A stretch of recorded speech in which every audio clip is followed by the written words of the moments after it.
Battery health খুবই গুরুত্বপূর্ণ একটি বিষয়, কিন্তু কিছু অসাবধানতার কারণে আমাদের মোবাইলের ব্যাটারির কিছুটা সেলফ অনেক সময় ডেড হয়ে যায়, যার কারণে আমাদের মোবাইলের ব্যাটারি হেলথ এবং ব্যাকআপ কিছুটা কমে যায়।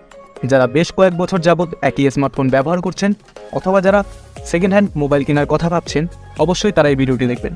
প্লে স্টোরে গিয়ে আপনারা সিম্পলি ইলেকট্রন সার্চ দিলে আপনাদের সামনে অ্যাপটি চলে আসবে। এখান থেকে আপনারা অ্যাপটি ডাউনলোড করে নেবেন।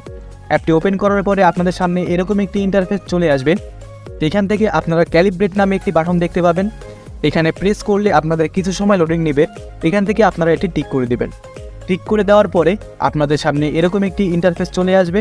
এখান থেকে আমরা battery health, battery level, battery type, battery capacity সহ আরও নানা ধরনের অপশন দেখতে পাবো। এখানে আরেকটা মজাদার অপশন রয়েছে, যেখান থেকে আপনারা মোবাইলের চার্জিং স্পিড চেক করতে পারবেন। এছাড়াও ব্যাটারি হেলথ ভালো রাখার জন্য এখানে কিছু গুরুত্বপূর্ণ টিপস পাবেন, যেগুলোর মাধ্যমে আপনি আপনার মোবাইলের ব্যাটারি দীর্ঘমেয়াদী